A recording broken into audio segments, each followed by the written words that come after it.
எதிர்கட்சிகளுக்கு பீதியை கொடுத்து இருக்கிறது 2026 தமிழ்நாடு பட்ஜெட். இந்தியாவே பொருளாதாரத்தை தள்ளாடும் போது தமிழ்நாடு மட்டும் பொருளாதார வளர்ச்சியில 11.19% வளர்ச்சி பெற்று கெத்து காட்டுது. கல்விக்கு மட்டும் 48,000 கோடி நிதி ஒதுக்கீடு, விவசாயத்திற்கு நம்மாழ்வார் மையம் சொல்லிட்டு செம கெத்தா மாசா வந்துட்டு தமிழ்நாடு பட்ஜெட்டை தாக்கல் செஞ்சிருக்கிறாரு தமிழ்நாடு நிதித்துறை அமைச்சர் தங்கம் தென்னரசு அவர்கள். ஆனா வைத்தறிச்சல எடப்பாடி பழனிசாமி இந்த பட்ஜெட்டையே குறை சொல்றாரு. ஏன்னா இவரோட ஆட்சி காலத்துல இந்த அளவுக்கு திறமையான ஒரு பட்ஜெட்டை போட்டு தமிழ்நாட்டை வளர்ச்சி பாதை கொண்டு போறது இவருக்கு திறமை இல்ல. அடிமைகளுக்கு எப்படி திறமை இருக்கும்?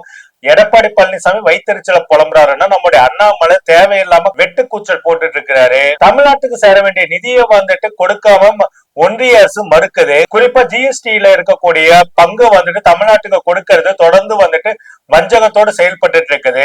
ஆர்பிஐ அக்கௌண்ட்ல இருந்து மட்டும் கிட்டத்தட்ட 1700 கோடி ரூபாய் பணத்தை வந்துட்டு உருவி எடுத்திருக்குது ஒன்றிய பாஜக அரசு. இந்த கூமுட்டு அண்ணாமலை மாதிரியான ஆட்களுக்கு சொல்ல விரும்புறது என்ன, தமிழ்நாடு எப்பவும் தலைகுனியாம ஜெயிச்சு நிக்குண்டா அப்படின்றதுதான் இங்க திராவிட மாடல் ஆட்சி நிரூபிச்சு காட்டி இருக்குது. இப்ப தமிழ்நாட்டுடைய இந்த 11.19% வளர்ச்சியை பார்த்துக்கிட்டு வயிறு எரிஞ்சிட்டு இருக்க சங்கிகளுக்கு அடிமைகளுக்கு நாங்க சொல்றது என்னன்னா, ஓரமா போய் உட்கார்ந்து அழுவுங்கடா. நீங்க இன்னும் கதறி அழுக பல விஷயங்கள் காத்துட்டு இருக்கு திராவிட மாடல் 2.2 ஆட்சியில அப்படின்னு தான் சொல்ல முடியும். இந்த தகவல் குறித்துதான் லிங்க் செய்யப்பட்டிருக்க மெயின் வீடியோல வந்து பேசியிருக்கிறேன். மறக்காம அந்த வீடியோ உங்க நண்பர்களுக்கு ஷேர் செய்வதோடு மை சென்னை 360 சேனலை சப்ஸ்கிரைப் செய்ய மறக்காதீங்க தோழர்களே.